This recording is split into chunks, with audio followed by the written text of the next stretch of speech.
Hi, I'm Gigi Reader, and today I will be doing a review on Cinderella Is Dead by Kalynn Bayron. Cinderella Is Dead is sort of a retelling of Cinderella except for the main characters. In this rendition, the main characters are Sophia Grimm, a 16-year-old girl who lives in a city called Marseilles that they refer to as Lyles, with her parents. And the main characters would be her soon-to-be friend that she makes named Constance, and the other two main characters are her parents, Eve and Morgan Grimm, and her childhood friend, Erin. Eastern Marseilles is a gated community where the highest ranking members of an aristocracy live. Sophia and her parents live in a western Marseilles. The town Sophia lives in is the same town that was once ruled by Prince Charming. It is now 100 years since he ruled, and Cinderella is dead. She died young of an illness and never had children. The king now is King Manfred. After Prince Charming died, after Prince Charming ruled for 75 years until he passed the throne to King Eustace and then to King Stefan, down to King Manfred. Now, it's a tradition of the town of Marseilles to invite every girl who turns 16 to an annual ball to be chosen by men of means who can take on a wife. Some men are young and some men are older. If you don't get chosen the first time, you have two more tries or 2 more years to get invited and be chosen by a man to take on a husband. The girls who aren't chosen by the third ball will end up in workhouses or in servitude. The girls try hard to get chosen by a man, and be married because there are rumors that girls are mistreated in workhouses and abused in servitude. Sophia hears that a lot of girls are even abused by their well-off husbands because they live in a time where there are no women's rights. Sophia and the other girls are under a lot of pressure to be chosen. If they refuse marriage or servitude, their families are punished by the king and can have all their possessions taken away or even be killed. There have been rumors of some girls disappearing never to be seen again. Sophia is especially pressured because she doesn't like boys. She's in love with her childhood friend, a girl by the name of Erin. Sophia has let her parents know about how she feels about girls since she was the age of 12. Her parents accept it but tells her she must fight her urges and agree to marry when the time comes. Erin has feelings for Sophia, but she also tells Sophia there's nothing they can do but succumb to the laws of the land and marry men when the time comes. Sophia's other friend name is Liv, who is a year older than her and Erin. Although this is the first year that Sophia and Erin are being invited to the ball, it's Liv's second year. She didn't get chosen the first year. Her parents are poor and they can't afford a fancy dress, wigs, or makeup for her. They get fixed for her to get fixed up for the ball. Liv does the best she can by sewing her own dresses. Anyway, Sophia sort of lucks up. Even though she'd rather not get married, her biggest fear is to get chosen by an older man, old enough to be her father or grandfather. But there is a guy named Luke Langley who's only a few years older than her. He's her neighbor, and his parents are friends with her family. One day, Luke is giving Sophia a carriage ride to the shop to pick up some ribbons she needs to prepare for the ball. He stops in the middle of the road and they chat for a while. Sophia gets nervous and thinks he's going to try to force himself on her, but it's not like that. He just wants to chat with her. While they're chatting, he brings up the ball and he hints that he knows about her and Erin and how she feels about her. Sophia starts to get on the defensive side, but as they're talking, two guys walk up the street to the carriage. They know Luke, but they're bullies. One of the guys' name is Morris. Morris starts to harass Luke. He tells him he's shocked to see him with a girl and insults Sophia. Sophia asks Luke what is Morris talking about. Morris continues and says, "Oh, she doesn't know. She doesn't know about Luke." And before he could finish his sentence, Luke jumps off the carriage and smashes Morris in the mouth, cracking some of his teeth. He tells him never to mention that name again. Morris's friend pulls him away. They exchange a few words, and Morris and his friend walks off. Sophia asks Luke again what they were talking about until finally Luke confides in Sophia that they were teasing him about a guy named Lewis that he's come to like. He basically tells her that he's not into girls and prefers guys.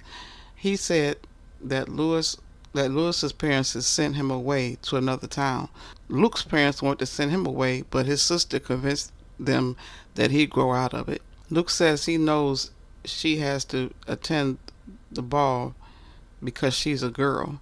The young men of Marseilles can avoid the ball for as long as they want. He suggests that he and her run away to Marseilles, but Sophia is unsure because she says there's nowhere to run. The king's guards are everywhere throughout Marseilles, to the White Woods all the way to the woods of the Gray Lake. Anyway, the day of the ball comes. Sophia and Aaron share a carriage ride to the palace. Sophia chats with Aaron and brings up the subject of them running away together, but Aaron tells her to shut up and accept their fate of being chosen by men or being killed by the king. When they enter the ball, they see Liv there. Liv looks excited but uncomfortable at the same time. Even though all the other girls are dressed in to the nines in the best of gowns, wigs, and makeup, Liv is wearing a homemade dress of cotton that she sewed herself because her parents couldn't afford better.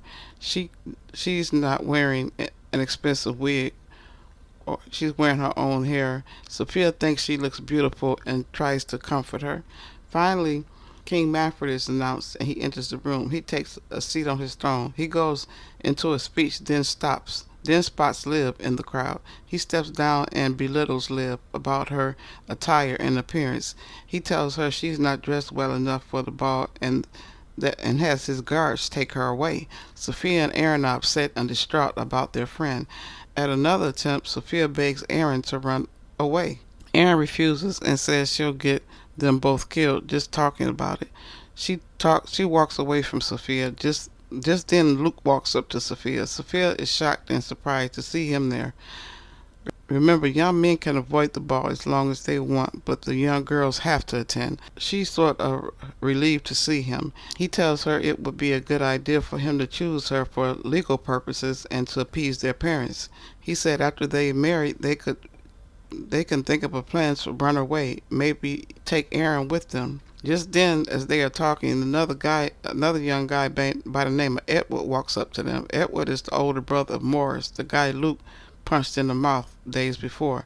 Edward is a bully too and addresses him about punching his brother. Morris is there too, looking stupid and has cracked teeth missing. Side note, I don't know why these bullies keep testing Luke. I guess they feel because he's gay or he's a pushover, so they always trying to step up to him. But Luke's about to let Edward know what it is. Hold on, wait, get away from my mic. Get away. That's right. Let him know what it is. Go back down to no bullies. All right. Punch him smooth to his throat. Okay. Good. Let him know where you from, who you represent. Right. Okay. Get my mic back. Okay. She had to put her 2 cents in. Okay. Edward defiantly tells Luke that he's chosen Sophia as a mate. When Luke tells him that she's already spoken for, they get into a shoving match and Edward reaches out to Sophia. Luke grabs him by the wrist and shoves him away. Sophia then throws a cup of red punch on Edward that stains his white jacket. He walks away with his brother in a hissy fit. I have to add that brothers Morris and Edward's family have ties to outside traders. Although they're not aristocrats, their family has gained favor with the palace because they kind of tight with the king. So when Sophia runs off to the ladies' room, Luke waits outside for her while outside the ladies' room. While in the ladies' room, she hears a loud crash. She runs outside back into the ballroom to see what's happened. Morris and Edward have run off to the palace guard and king and complained about Luke. 2 guards are holding Luke while the king looks on. Edward announces, "This man thinks he can make a mockery of this time-honored tradition and I will not stand for it. Luke knows full well my brother intended to claim." He gazes around the crowd and points and says, "Her." He's pointing at Sophia. Then he continues, "The rules are clear. Morris comes from a family of higher class, better breeding, and so Luke's claim is void." And at that, Luke slips from the guard's grip and lands a clean jab on Edward's chin, sending him stumbling back. Edward tries to swing back. The king steps in and screams, "Enough." He signals the guards and they scoop Luke up and drag him through the same doors they'd taken Liv. At that, Moore steps up to Sophia and lets her know he's chosen her and that they will be married. When she inquires as to where they've taken Luke and Liv off to, he says they've taken them off to be dealt with as the king sees fit. He grabs her hand. When she tries to wrench free of him, he says, "Do not embarrass me in front of all these people. I'll need you to smile. Even if you're not happy, you'll need to act the part." At that, Sophia takes a step back and brings her knee up as hard as she can, right between his legs. He doubles over and she takes off running. She runs into the powder room and slips through a window with the guards in hot pursuit of her. She runs down a long hallway into a large empty room. The guards weren't able to follow through the narrow window, but she can still hear them running through the palace looking for her. She hears them running through the hallway down the hallway to the approaching room. She finds another window and jumps out. This time she falls onto a rooftop. A guard comes after her. She feels the roof give way under her and falls through. She falls into a large room. From there she runs out of the doorway. She kicks off her heels and she tears off the hoop slip from under her ball gown. Then she runs from the palace grounds to a wooded area. She runs until she comes to a clearing in the middle of the forest. She comes to a mausoleum. Inscripted on the building's edifice is the name Cinderella. Sophia was shocked to see this as she approached it. People had spoken of the mausoleum, but very few people know where it is. She looked at the rotting flowers that were placed at the steps of the building, of the people leaving homages to the death and her death and memory. She shivered in the cold as she heard yells, the guards yelling to each other and running through the woods, still searching for her. Not knowing where else to go, she walked up to the steps and pushed open the stained glass doors to the mausoleum. Inside, she saw Cinderella's marble tomb in the middle of the floor. Atop the tomb lay a lead replica of Cinderella's body. She walked around the tomb towards the back of the small building where she saw a light. Then she heard a voice. There was someone in there.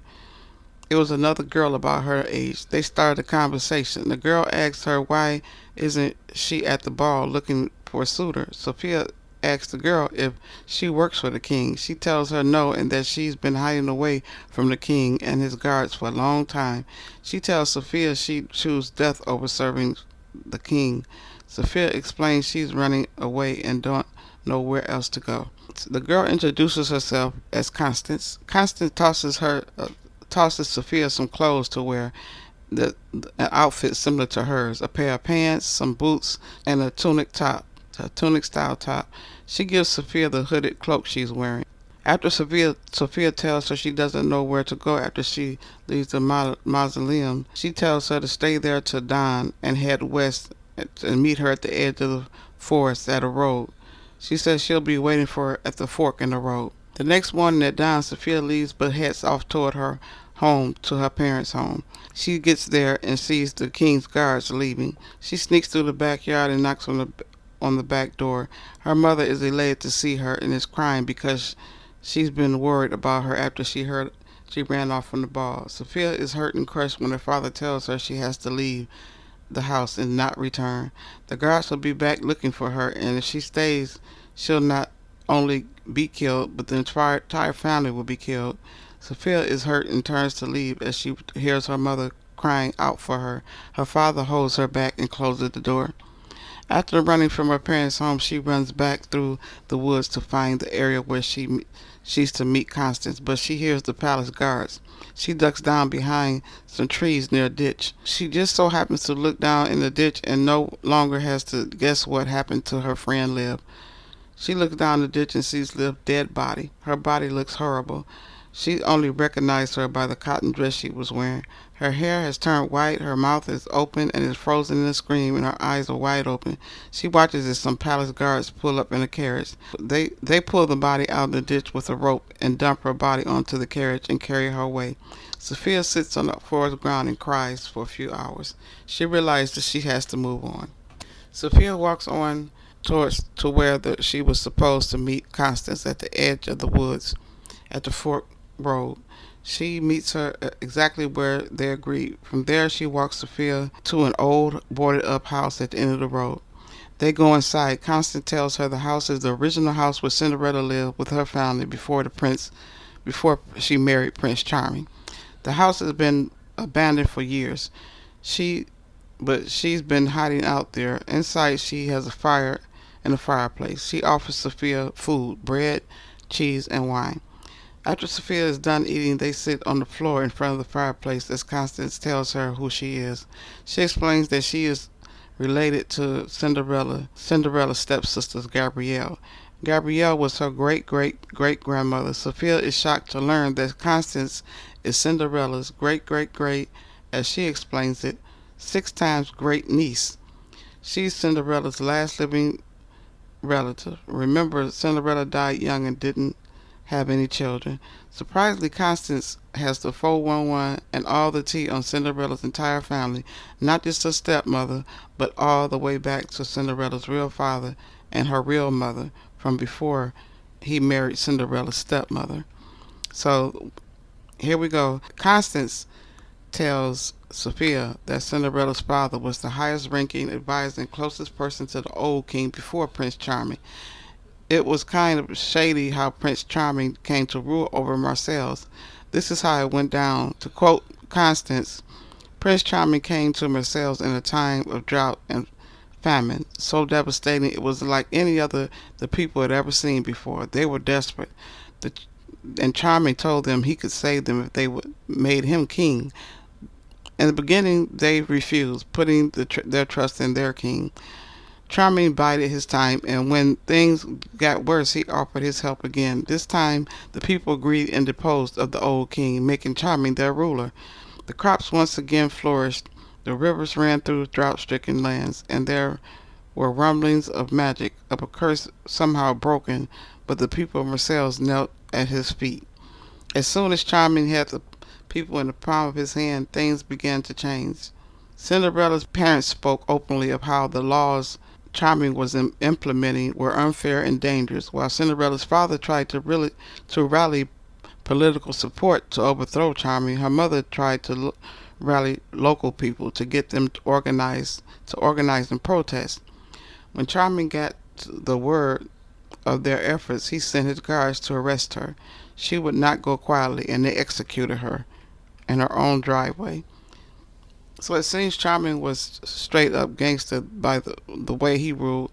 Then Sophia confided to Constance that, and I quote, "My grandmother spoke out against King Stefan, Manfred's predecessor.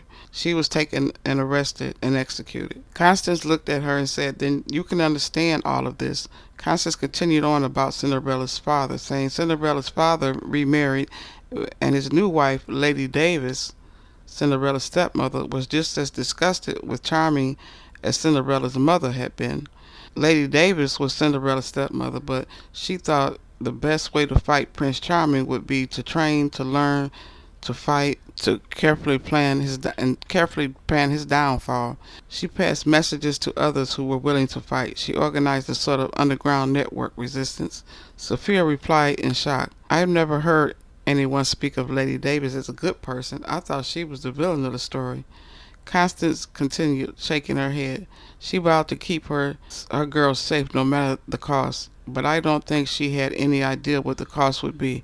Prince Charming ordered Cinderella's father to the palace for questioning, and he was never seen again. So Cinderella's stepmother, Lady Davis, wasn't the evil person everybody thought she was. So anyway, Sophia asked, "Prince Charming killed him?" Constance went on, "There was no proof, but Cinderella's father loved his family. Lady Davis believed he would have come home if at all possible. By the time Cinderella was 18, Prince Charming held his very first ball, and everyone was required to go And well, you know that part of the story. Sophia is shocked. She says, but the story, Cinderella's story, doesn't say anything about that. That's not how it goes. It's a lie, Constance says. She asks Sophia, do you want me to continue? The truth is tricky. People want to know it, but when they do, sometimes they wish they didn't. Sophia replies, yes, I want to know. Tell me everything. She continues, shortly after Prince Charming married Cinderella, the laws surrounding the ball and the treatment of women and girls in Marseilles became so much more worse than they ever had been. Some people rebelled, but he put down any and all resistance. When Prince Charming died, I think the people of Marseilles actually thought they might be able to bring about some change, but that never happened because his successor, King Eustace, was worse than he was. I have a letter from my great great grandmother to her daughter telling her of the horrible things King Eustace did. Sophia replies, the kings of Marseilles have all followed the same tenets Prince Charming put forward. They are so afraid that they would rather stay quiet than say or do anything. Sophia asks Constance, Cinderella went up to the castle willingly even after everything Prince Charming had done? Why? So, Hold up. wait a minute. Give my Wait, let me say something. I got a Kanye West you. wait. Got a Kanye West you real Move out the quick. way. Let me say something. Get my mic back. Tell the story then. What? Give Tell my. the story. I am. Tell the story. Wait. This don't sound right. Move. I'm gonna give your mic back. I'm gonna give your mic back. Move. All right. I just want to say, what's really going on? What is really going on with this story? Okay. Here's your mic. Here's your mic. Thank you. Okay. Continuing on. Constance replies that is the question, isn't it?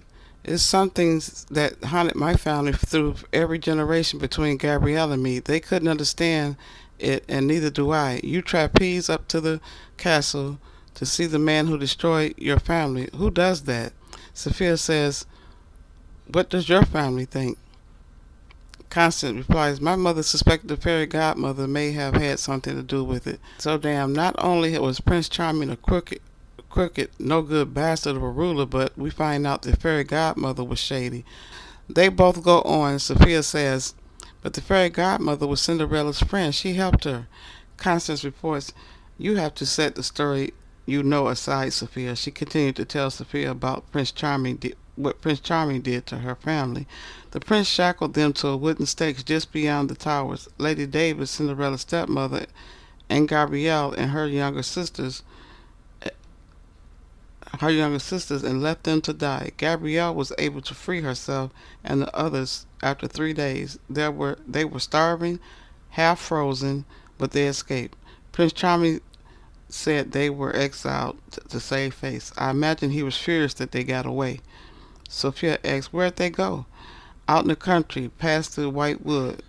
They moved constantly, afraid they'd be hunted down. Sophia asked, what became of them? Constance asked, Lady Davis died 20 years after their escape. Gabrielle and her sister made a life for themselves far from here, but they never gave up Lyle. Through the years, their descendants have trained and fought and died, trying to fix what is broken, carrying on the legacy of Cinderella's mother and Lady Davis. But it has all come to nothing. Then she somberly says, I'm the last one who knows the truth. Sophia says, I'm sorry, Constance. I don't know what else to say. Constance replies, they'll be after you now. He won't stop. Sophia replies, no, he probably won't, but neither will I. Constance asks, you'll stay on the run forever? Sophia responds, not exactly what I had in mind. Maybe I get him before he gets me. The next morning, Constance tells Sophia that the best thing to do is find the fairy godmother in the white wood, but before they do, they'll need to go down into town for some supplies and food before their journey. They go dressed in disguise in men clothing because they both know that King's guards are still searching for Sophia. A terrible thing happens while they are in town. The king shows up on a white horse with a few of his guards. They have the seamstress in shackles. He announces that the seamstress is in shackles because she's accused of helping Sophia escape. She screams that she's innocent, but the king says she was the last to see Sophia when she stopped at her shop to get some ribbons for the ball. Even though she's innocent, she's tried and convicted right there in the town square. The executioner is there, and the king orders that he kill the seamstress right then and there, and so the guards place a wooden block in front of her. Right there in front of women and children, and the seamstress is forced to kneel onto the block, and the executioner chops her head right off. There's nothing Constance or Sophia can do, but this shows how evil the king is. Okay, so wait a minute. Wait. Is you picking these stories out? What? What's this about? What's this part about? What you move? I mean, this not working for me. Well, I mean. Well, I'm gonna let you finish your story. Yeah, let me. You finish, but I'm just saying, what is this about? What is this really about? I mean, I just don't like this part. It ain't for me. Right. It Okay. ain't for me. Well. All right. Well, go ahead, then. Go ahead. Thank you. Go ahead. I'm gonna let you finish this part, but I'm gonna say my part too. Okay. Well. No way. No. I'll let you say your part, but I'm just gonna come in and say my part. That don't make sense to me. Well. That just didn't make no sense to me. I'm just saying my part. I'm gonna let you finish your little part. You're saying okay. Thank you. But that didn't make no sense to me. Right. Okay. Can I have my? Let me have my mic back then. Okay. Thank you. So anyway. Oh my God. Okay. Constance and Sophia are more determined than ever to bring the king down, to change the laws and oppression he has over the city. The next morning, they venture off onto their journey. The White Wood is dangerous territory and is guarded by the royal guards. Constance is only going by rumors that the fairy godmother lives deep inside somewhere. Nevertheless, rumors or not, they journey off to the White Wood. Constance make it past the guards by distracting them with a bomb she ignites near their post. They travel into the White Woods and come to a clearing in the middle of the woods, to a very old house. They are running from a den of wolves who are closing in on them. When they come upon the house, an old lady stands on the porch. She asks them what they want. They say they have to speak to her. The woman waves a hand, and suddenly the growling of the wolves stop, and they seem to lurk away from the area surrounding her home. They don't know exactly who she is yet, but they know she is somehow magical. The woman invites them in, but isn't that friendly at first. They tell her they're looking for the fairy godmother. She tells them she is who they suspect she is. She's none other than the fairy godmother. They're shocked that she's not a tiny person with wings like in the storybook. She's a full-sized woman without wings, and admittedly, she's a witch. They are shocked, and she says that the fairy tale they read of Cinderella has a lot of misleading things in it. They sit down with her and they get acquainted. Sophia explains her situation she's in and the incident she had at the king's ball, and Constance tells her she's related to Cinderella, and that she's Gabrielle's great granddaughter and Cinderella's great 6 times great niece. They just cut to the chase, and they say they are just looking to kill the king to stop his reign over Marseilles. They ask the fairy godmother about herself. The fairy godmother says few people know about her, but come to her for spells to help them with love potions and lucky charm spells. She explains that she is a witch and is not really a fairy. Constance, not believing people call her fairy godmother, asks her real name. She tells them her real name is Amina. All that being said, and getting acquaintances is out of the way, Miss Amina spills all the tea on Prince Charming, and more about Cinderella and her family. Firstly, she met Charming when she was a young woman practicing magic. The townspeople where she lived accused her of being a witch.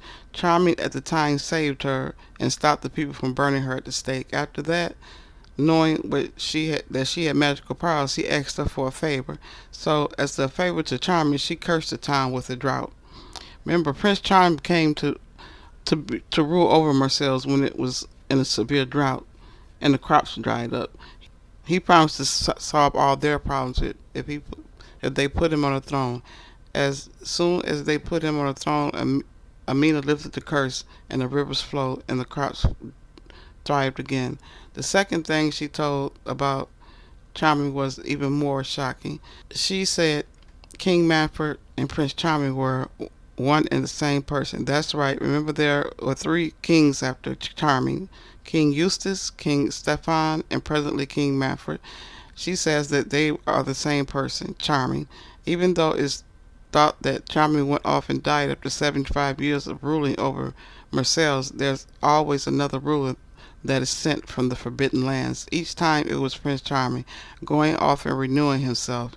From Charming to Eustace to Stefan and finally to Manfred. He has a way of making, he gives a new identity, and every time he renews himself back to youth again. Constance and Sophia are shocked. Then they ask her, how does he have the power to do it? How does he keep renewing himself and making himself younger? She says she doesn't know how he does it. Then Constance asks that over 200 years have passed since she's also been alive. Does she renew herself? She lets them know she does not like him. She doesn't have the power to renew herself. She ages and stays alive only by using herbs and spells to sustain herself. Then Amina proceeds to tell her how she came to know Gabrielle. After doing the favor of Charming by he made her his closest advisor. She didn't agree with the way he ruled either, but she had heard Cinderella's mother and two sisters were organizing protests against Charming. She devised a way to help them. Cinderella and the two stepsisters were willing to infiltrate the ball and kill Prince Charming. So knowing that Cinderella was most definitely wanted Prince Charming dead for killing both her parents, she helped her with all that she needed for the ball: the dress, the glass slippers, the coach, the white horses, and the two sisters were to help her. But when Cinderella arrived at the ball, the prince was spellbound by her beauty. He wanted to choose her and marry her. Before she ran away from the ball, he fell in love. He told Amina if he could have her, he'd change his ways and never do wrong again. So Amina arranged it by slipping a love potion into her Cinderella's punch before she had a chance to assassinate him. So when Cinderella fell in love with him, right then and there, her sisters accused her of betrayal and they took her away from the castle. They locked her away at their home, but as the story goes, he went from house to house, found her, and put the glass slipper on her foot. So anyway, after living with the prince for a while, the potion wore off, and Cinderella remembered why she wanted the prince dead. Cinderella started sending messages to Gabrielle to keep planning to destroy Charming. She even managed to meet Gabrielle at their childhood home, but was caught and dragged back to the castle. After that, the prince kept her under lock and key at the castle until she died. She died at a young age and never had children. Now, figuring the only way to destroy Manfred is to find out the secret Cinderella had to tell Gabrielle that night. Looking at one of Amina's spell books, Sophia asks Amina about necromancy. When she tells her it's a way of talking to the dead, they get an idea to go to Cinderella's tomb, awaken her, and ask her the secret she was going to tell Gabrielle. They devise the plan. Amina gathers all her necessary potions. They journey to Cinderella's tomb. The next day they arrive at the mausoleum. They enter and slide the cover off the tomb. Amina removes her burial shroud from the body. Cinderella has been dead nearly 200 years. They expect to see dust or bones under the shroud. She died when she was 38 years old, but her body hasn't deteriorated. Decay hasn't touched her, but oddly enough, her body reminds Sophia of Liv's body, how Liv's body looked when she came across it in a ditch. It was the same odd disarray. Her hair was completely white, her face was a road map of lines, her hands withered, and the same condition Liv's body was in. Amina starts the ritual, and they all say her Cinderella's name. Then the spooky part happens. Cinderella sits up in her coffin and speaks. She repeats over and over she can't remember when Amina starts to question her what she had to tell Gabrielle the night she was dragged back to the palace. I can't remember. I can't remember. Then she starts to fade back into her sleep, but before she lays back, she mentions a small journal. I couldn't give it to them before they took me away. Find it. Okay. All right. So anyway, continuing on. What? Yeah. Wait a She minute. raised up and says, find it. Yes. What type of hocus pocus spooky stuff is this? Yeah, that's what happened. Well, move, get my mic back. No way. Move. They need to get out that tune. That's what they need to do. And I guess they done found out everything. They need to know. Okay. All They right. just get out that tune. That's too much hocus pocus for me. All right. Thank you. Move. Get my mic back. Thank you. Okay. After that, they all go back to Constance's home.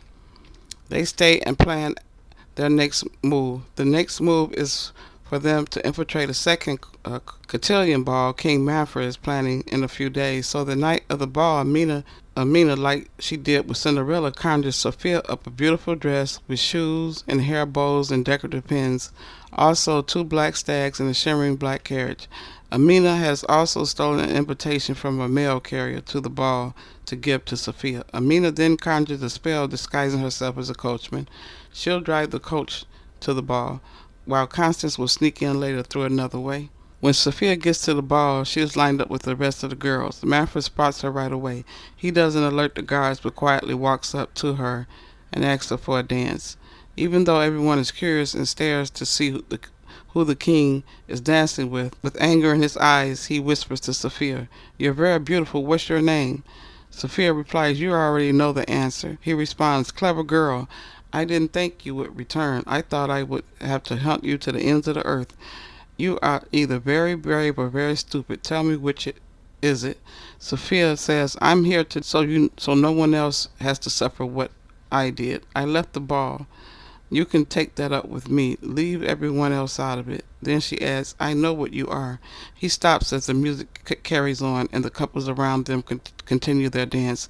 His jaw clenches. He then steps away from her and bows. He clears the room by announcing to everyone, "If you would all please move to the rear, out to the courtyard."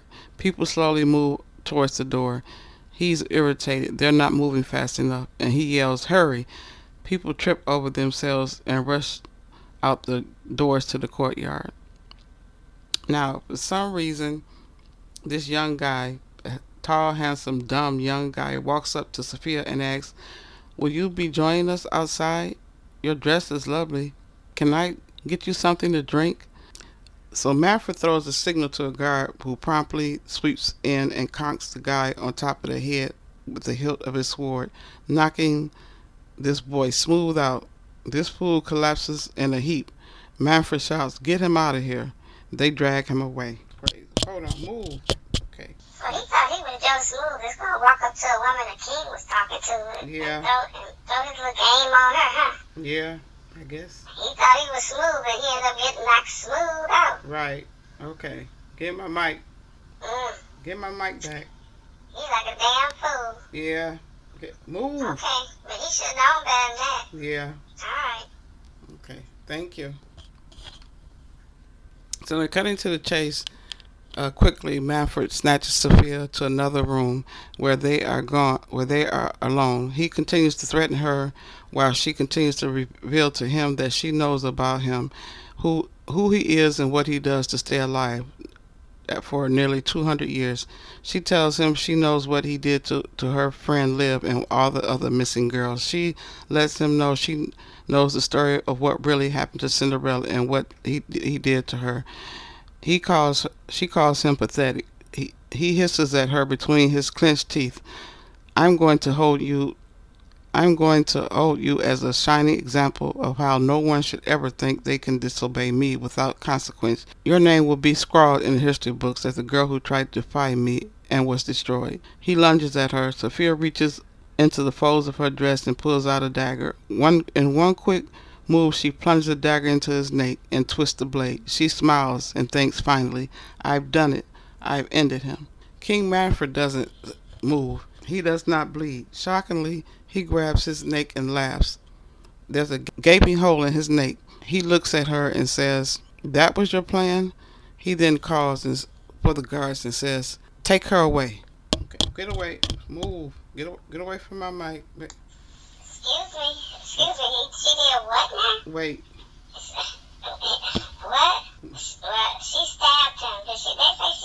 Yes, yes, that's what they say. And he still didn't die. Right. Move. She need to get her gun. No. She need to straight, smooth, get a gun and shoot him. They didn't have guns then. Maybe he a vampire then. That don't even sound right. Move. No. Mm-mm. Okay. No, she need to shoot him. Well, they didn't have guns back then. Well, that don't sound right there. Okay, He must be a vampire. He might be. I'm gonna let you finish your story. Well, thank you. What the heck? He gonna get stabbed and he still don't die? Right. He must want to just say she was a vampire. Right. But I don't know either. Right. Thank you. Move. I don't know either. So anyway, Sophia is taken to a jail cell. All she knows is the cell is one level above the dungeon. While in her cell, she finds that there are many other girls locked up in the cells. Some are there drained and killed for the king's renewal process, and some are there to be sold to men at the highest bidding, to the highest bidder. She even finds out Luke is still alive and locked in one of the cells. She manages to pick the lock free and free herself, but can't manage to get the others out of their cells because her hairpin that she uses to break them out of breaks off in the next cell that she tries. The girl in one of the cells, his name is Emil, who knows Constance. She tells her that the keys to the cells are on the guard. Sophia promises that she'll get the keys and free them. She runs off up a staircase through the palace. She gets lost and finds a hidden room. It's very posh and immaculate. She believes it's the room Cinderella spent her last days locked in before she died. Sophia remembers the words Cinderella's corpse spoke at her tomb to find the journal. So she quickly searches the room and finds a small book. It's a type of diary that Cinderella used to document everything that happened to her. The diary explains how bit by bit Charming would come into her room and drain some life from her, making her weaker and himself stronger and younger. It says that she felt the love potion wearing off and still planned to kill Charming by putting a dagger in his chest. Sophia tucks the diary in her corset. On the way down the staircase, she makes it to the dungeon. There, Sophia manages to sneak up on one of the guards, knock him over the head with this candlestick that she found in Cinderella's room.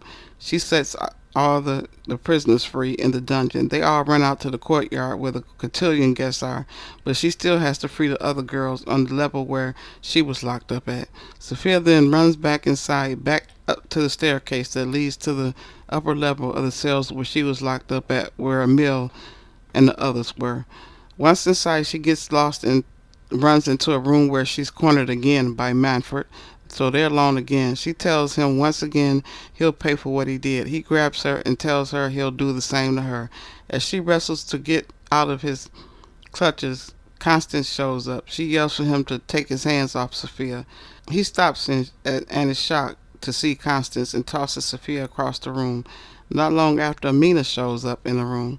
Amina says to Manfred, "Please remember what we discussed before." And Sophia is confused and she says, "Before?" Manfred replies to Amina, "You didn't tell her?" She couldn't figure it out. Sophia is confused and says, "Figure what out?" Shockingly, Amina says to Sophia, "I lied to you, Sophia. I had to do it." At that, Manfred walks over to Amina, kisses her on the head and says, "Oh, mother, you never were a very good liar." Wow. Wow, the mother. Okay. Wait, move. What? Mother? Yes. Excuse me, wait a minute. Excuse me. All right. Give me the mic. Move. No. Give me the mic. But you. Then he said it's called Amina his mother. So Amina was just straight, smooth, playing both of them. She was playing Sophia and Constance. Right. Right. The whole time? Yes. So, okay, so she is mama. Right. Okay, I'm gonna let you finish. Go ahead. Thank you. But they got played. Yeah, they did. Sound like they got played to me. Yeah, thank you. Okay, get my mic back. Okay. So now Sophia and Constance are stunned. At this moment, they realize that Manfred, Charming, and all the same. At this moment, they realize Manfred, Charming, and all the men in between are the aliases he is. We find out He's Amina's son. She's his mother. She's been helping him all along, not just from the time that she gave Cinderella the potion. So long story short, we find out that King Manfred is Amina's son. Sophia and Constance find out that King Manfred, before he was Prince Charming, died young. So I guess not being able to accept her son's death, she brought him back to life. The townspeople at the time found out and tried to burn her at the stake for practicing witchcraft and necromancy. So she put a curse on the town, and they both tricked the townspeople into putting Prince Charming on the throne. And the reason she lived so long was because the necromancy curse causes the person who conjured the curse to be forever joined to the person they bring back from the dead. Amina became her son's life source. He found out he can't be killed and can renew himself by draining and killing others. He could only die if his mother, Amina, died or was killed, because she was his life source. So that was the reason she kept herself alive for so many years with herbs and spells. So now they know all they have to do is kill Amina in order to kill Manfred. But Amina tries to kill them first, starting with Sophia. Amina lunges at Sophia. Just then Constance rushes up behind her and plunges her dagger in her back all the way up to the hilt, killing her. King Manfred yells out. The life force bursts from his body, knocking Constance and Sophia across the room in different directions. He's now dying, but slowly, so he chases after Sophia. He knows he's dying as he walks towards Sophia. He admits he's dying. He says, "The spell is broken, but make no mistake, I'm taking you with me." He tries to grip her face and suck the life from her. While he's groping at her, she reaches down into the folds of her dresses and finds the dagger she took from Cinderella's room, raises it above her head, and brings it down into his chest. "For live," she says, "for loud, for Marcel's, for Cinderella." His chest erupts. He yells out like a wounded animal. His skin begins to shrivel, crack, and burn.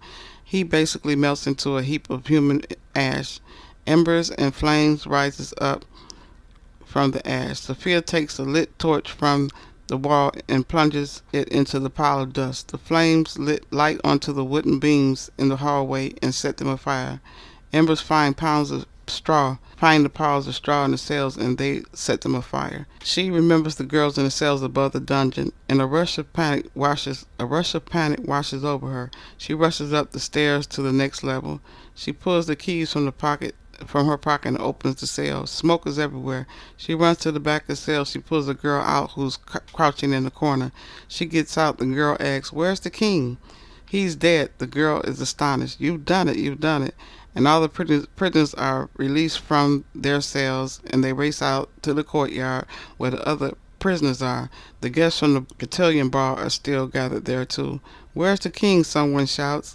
Sophia shouts out, "The king is dead, along with all of his laws and rules." A few girls start to struggle away from their suitors. Some of the parents have shown up at the palace, seeing that the palace is engulfed in flames. They start to find their daughters and claim them back from the suitors. Sophia continues to announce to the crowd that Cinderella's story is a lie. She pulls out the journal and holds it up. "The words written here are in Cinderella's own hand. It's all right here." How do you know he's dead?" a woman yells. "I put him in the ground myself," Sophia yells back. "You don't have to fear him anymore." Around the 40 suitors in the palace guard shove their way towards Sophia. A few of them fight with Constance and Emile, but they are beat down and beat back by the crowd. Then someone yells, "Who's the king's successor?" "He has no heir," Sophia says. "And if you think we're going to allow another monster to sit on the throne, you're mistaken. Why should we listen to you? You're just a girl," the man said with a sword. Constance steps forward, disarms the man, and knocks him down. "We want to say in what happens next." The man scrambles to his feet. Sophia responds, You have sat idly by while the people of Marseille suffered and died, and now you want a say in what happens to us? You're not in position to make any demands. I watch you try to buy a girl in the dungeon. Leave or stay. You have choices now, but I suggest you make the right ones. Your actions will have consequences from now on." All the suitors turn away and leave without the young girls they paired up with at the ball. Constance looks at Sophia and says, "They'll be back." Sophia says, "I know, but we'll be prepared." She then looks over at the crowd and sees her parents. They spot her and push their way through the crowd towards her. "I thought you were dead," her father says. "I had to put a stop to this," she says. Her mother is so happy to see her, she's unable to speak. She hugs her mother. She forgives both her parents. She sees Luke and Constance next as they walk up. She tells them both, "I couldn't have done this without you. I don't know how to thank you." So they're all happy. They're all together. They're all happy. She's happy. They're happy. And all the town is happy. This is the weirdest ending, longest ending I have ever read. Okay, Miss Kalynn Bayron.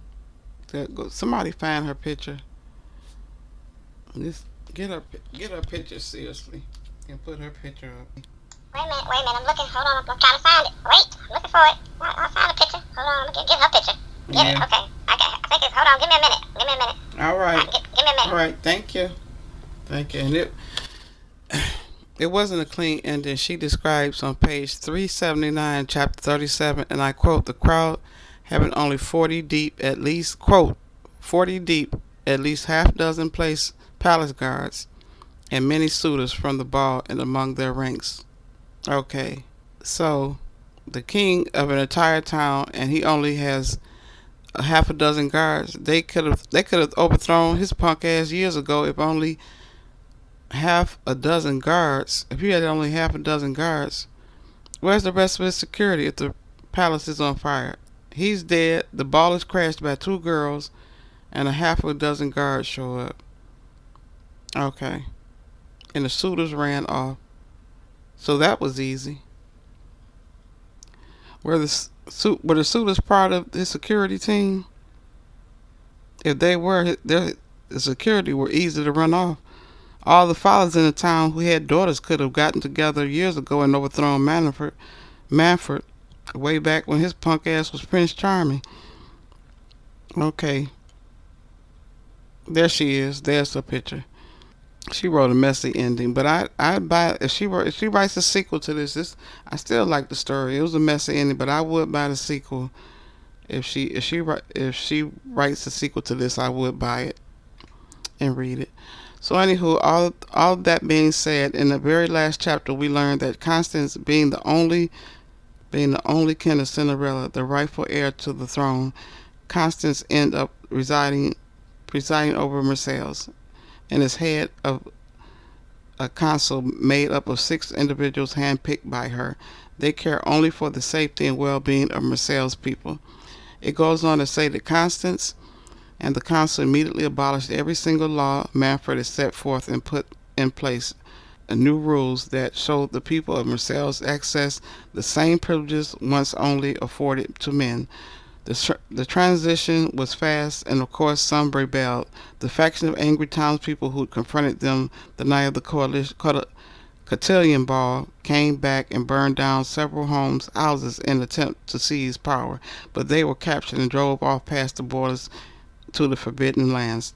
Others included the prominent Baron Marcellus Moreau and his sons Edward and Morris. Remember the two bullies, Edwards and Morris. They were all rounded up and with their father and sent to a tribunal for their abuses. No amount of money or power would allow the mistreatment of Marseilles people to go unchallenged ever again.